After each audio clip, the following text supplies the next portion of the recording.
This morning our lesson had to do with sin. And there's just so many things about sin that are important for us to understand. Back in 1973, a man by the name of Carl Menninger wrote a book entitled Whatever Became of Sin. And his book is very fascinating. It's the premise of that book that society, for a lengthy period of time now, has been doing away with the idea of sin. Sin has been stolen from our vocabulary, and it's been stolen from our headlines, and it has been softened, watered down, and made to appear not sinful. And that book is really fascinating in a number of ways. But tonight I'd like for us to go back to the book of Isaiah just a moment. In Isaiah, the 5th chapter, where the prophet Isaiah, speaking, of course, for God, describes the situation in Israel, which is, I think, pertinent to our study tonight.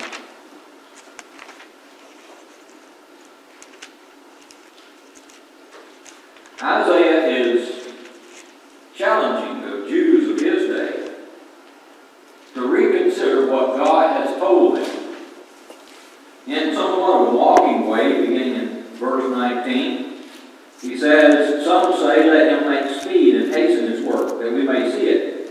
And let the counsel of the Holy One of Israel draw nigh and come, that we may know it." In other words, they're saying, bring it. We want to know what God thinks of us. Then in verse 20, "Woe unto them that call evil good and good evil, that put darkness for light and light for darkness, that put bitter for sweet and sweet for bitter. Woe unto them that are wise in their own eyes and prudent in their own sight." There was a pride in Israel that caused them to see things in a wrong way. They thought they wanted God's instruction. But when God's instruction came, they wanted something else. Their hearts weren't pure, and they began to call good things evil and evil things good. They began to substitute terms. I think this is largely what has happened in our world, and it's happened slowly, it's happened kind of gradually. But it's happened, and sometimes it's shocking. There are different ways that man can berate or weaken the concept of sin. Number one, rename it. Name it something else. Consider mercy killing instead of murder. Abortion instead of murder. Genocide sounds innocent enough. That's murdering old people. Murder. Consider the homosexual movement. Not homosexuals. It's gay. When I was growing up, gay was a good thing. Gay was happy. You know, the cowboys sometimes were gay out on the range. Let's be careful of that anymore because someone stole that word. Or how about this? An alternate lifestyle. Somebody chooses to live a little differently. So let's don't call it homosexual anymore. And by the way, Brother Downey was over at River Point for several weeks. He was telling me the other day that one of the ladies over there was talking to him about the Bible, and she said, you know, God has nothing in the Bible to say about homosexuals. And Downey said, have you ever read Romans chapter 1? And she said, no, actually, I never have. If you go online and look up homosexuality, some of the first stuff you'll read is how God approves of it. That's some of the first stuff that's out there. And it's considered an alternate lifestyle. It's a matter of choice. It has nothing to do with right or wrong. Not even moral as far as they're concerned. Stealing has become like borrowing or using something for a while.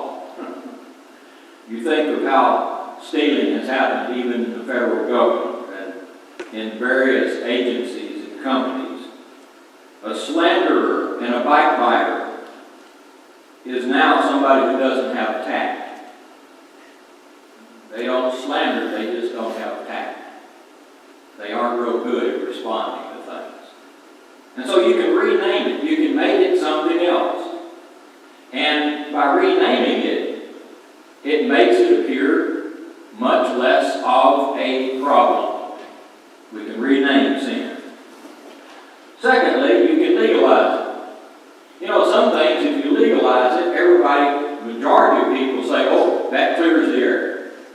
Obviously, it's okay or it would be legalized. The thing with marijuana is interesting, isn't it? Marijuana is against the federal law, but certain states have legalized it. Now we have a problem. Which law do you pay attention to? The federal law or the state law? Or, as I learned last night on the news, there is Los Angeles, California, where the mayor of Los Angeles has now said it is legal and right for illegal immigrant parents to vote in public education matters.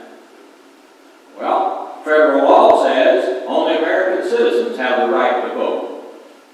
What are they going to do? Well, as one guy said, this is something that will probably spread all over the country. And pretty soon, everybody's going to be given a vote, in spite of what the federal law condemns.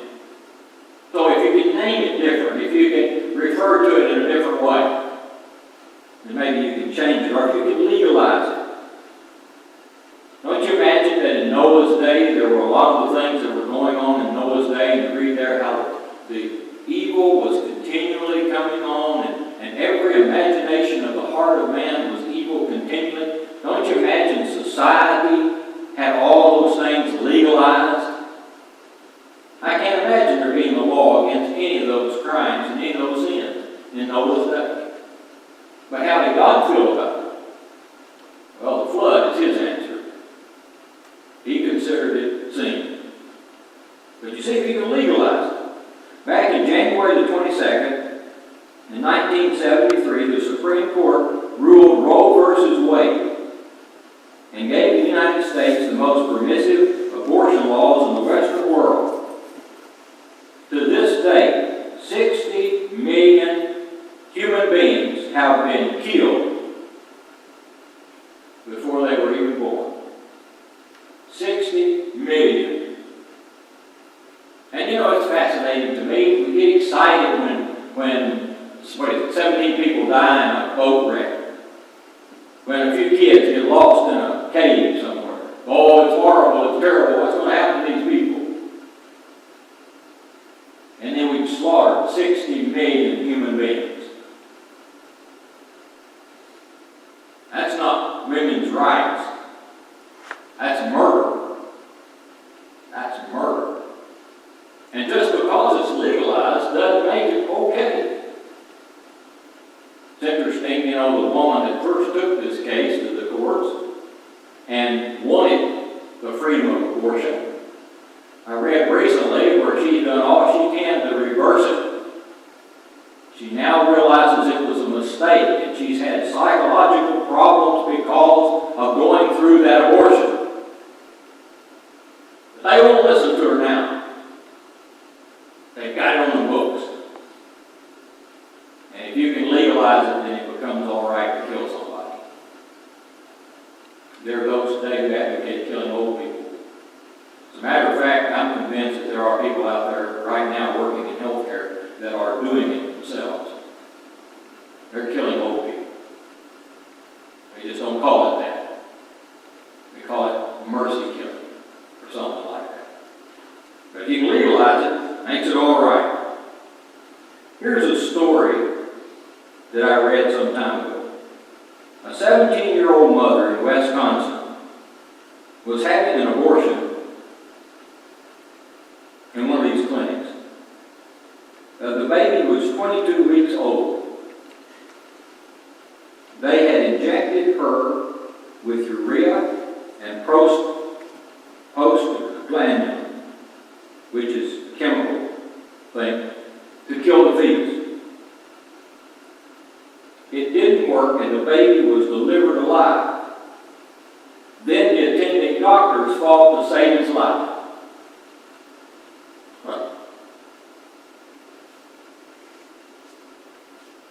Is it alive or not? Is it human or not? But if you legalize it, it's not a problem. Well, there's also the attempt that's made to rationalize it. You know, if we can find a good reason for it, or if we can say, you know, this is the way things are, then sin can find acceptance. Social acceptance is very prominent. Taking God's name in vain. It happens so often, we almost get immune to it. One of the sport shows that I enjoy listening to on a regular basis, the man is very adept at what he's doing, very knowledgeable in sports, and I enjoy his comments. But over the last month, he's inserted God's name in every program. And it's sickening. But it's becoming common. OMG on the internet. I even saw OMG on children's apparel at Target one day. You know what OMG stands for? Oh my God. And people don't think anything about it. It just comes out easily. And yet Jesus said, swear not at all. He said God's name should be held in reverence. But things like that happen. Rip-offs from companies by employees. It happens so often, it's figured in the margin of profit. It's estimated that $4 billion a few years ago was lost to business because of the employees stealing from the company. Television has been really good at depicting evil as good. Most of the sex acts that are portrayed on television are between people who are not married.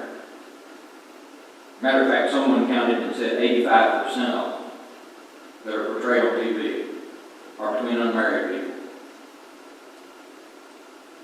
What does that say to society? What is that telling everybody? And they say, well, everybody does it.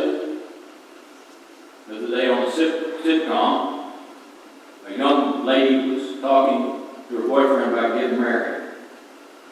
And the uncle made the comment to the mother of the bride, well, you know, nobody gets married today. They just...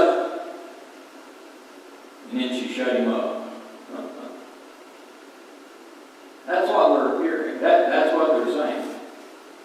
And so it's nothing for people to live together not being married. It's nothing for children to be born. And right now, I think statistics say that 60 to 70% of all babies that are born to unwed mothers are in the situations where they don't have a mother and father together. And so society changes things. It casts a shadow that this is okay. Everybody's doing it. It's fine. Alcohol used to be forbidden to be advertised on TV. Now, Jack Daniels, Old Crow, is on regular. They talk about it all the time. As though it were nothing at all. And yet, society begins to gradually accept all those things. And it amazes me that the alcohol industry has now bottled these little small bottles with fruit on the front. And they put them in the front of Walmart, and they put in small print, the very bottle contains certain percent alcohol. And I've heard little kids are getting a hold of these. Little kids thinking this is a fruit punch. You came from the front of Walmart, can't be harmful. And they're taking these things if you can make it appealing, if you can make it so that nobody suspects anything, then it's not wrong anymore. And it's not sin. But look at something else. There is the psychological effect of group complex. If you can get enough people to do something, then it appears to be all right. Consider these things.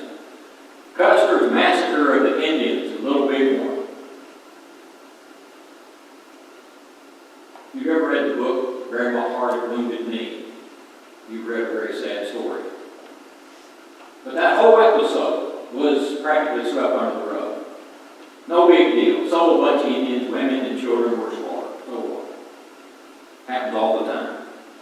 And then in Vietnam, there was Lieutenant Colley's massacre of the Viet Cong, which it was admitted he killed women and children needlessly.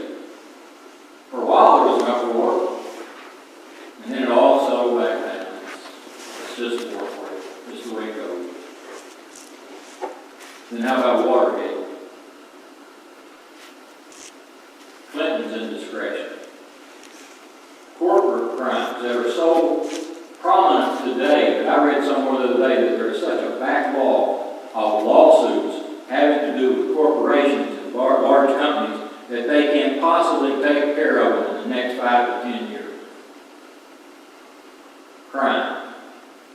You know the story behind Toys R Us closing? Some group of businessmen set out a scam to clean Toys R Us of all their profits. They got one of their members to be named CEO of Toys R Us, and he cleaned their clock. My son Philip has interviewed several of the people who knew what was going on in Toys R Us, and they told him that the whole thing involved taking all the profits from Toys R Us and siphoning them out. One of those investigators even said Toys R Us was actually making a pretty good profit. But it didn't matter. Somebody stole all that profit from them. We live in a time when that stuff is just everywhere. You remember Madoff and how much he made off with? Those scams, those pyramid schemes, man, the world's full of them. And it's gotten to the point that there's very little prosecution of them, even if it occurs in the federal government. You don't see anything done about it. So what does that do? It lets people know, hey, you can get away with it. Try it yourself. You'll like it. You can make a living.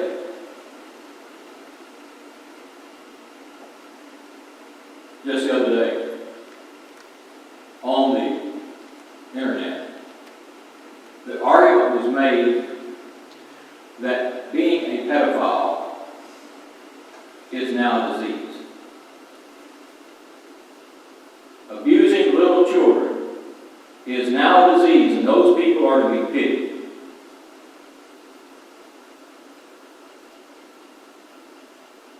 You know, for years they said alcoholism was a disease. They've argued that drug addiction is a disease. You're genetically set up for it, and it happens to you, and there's nothing you can do about it. And there are people who have been accused of horrible crimes and killing people, and the argument has been made they weren't mentally sound. They had this disease. You know, the other day, it's interesting, I saw an interview that was taken from years ago of Jeffrey Dahmer. Remember Jeffrey? Ooh, that was sad. What a case. And these psychologists were trying to figure out why he became such a horrible man. You know what he said? He said it was nobody's fault. He said, I did it. He said, I chose to do it. He said, I don't blame my parents, I don't blame my upbringing, I don't blame society, I don't blame anybody. I'm not insane. He said, I take full responsibility. Imagine that. Imagine that. How many crimes are committed because people can't help it. Well, according to Carl Menninger in his book, on page 78, he says some crimes may be the result of a sickness, but very few are. There's no excuse for crime. There's no excuse for evil. Just as God has said, we choose to do right or wrong. And so, many attempts have been made to rationalize, legalize, rename sin. But it always comes back to the same thing. It's still sin. And I close tonight with an example that just blew me away. I was watching the news the other night about a week ago, and a woman was holding up a sign that says, God loves abortion. Just think about that. God loves abortion. Now let me read you what Isaiah 5:20 says. Woe unto them that call evil good and good evil, that put darkness for light and light for darkness, that put bitter for sweet and sweet for bitter. Woe unto them that are wise in their own eyes and prudent in their own sight. Woe unto them who have no clue. No clue at all. Tonight, God tells us about sin. And He says, all have sinned and come short of the glory of God. Sin is described by James as a result of our physical lust, desiring something, and our minds accepting whatever we must do to achieve it. And he says, lust, when it hath conceived, brings forth sin. It's not somebody else's fault. It's not because God makes us. It's not because Satan makes us. It's not because the law is what it is. It's not because of the society in which we live. It's because we choose. We choose to do right or we choose to do wrong. And it's up to us. But you know, the wonderful thing is that Jesus Christ came to earth and chose to do only right. And He chose it all the way through His life.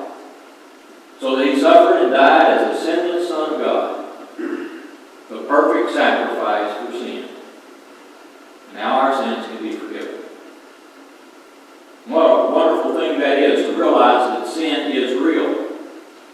Because once we realize it's real, we can cure it.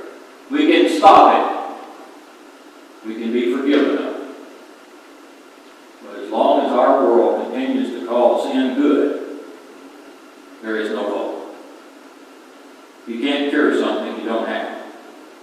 You can't cure something that's not wrong.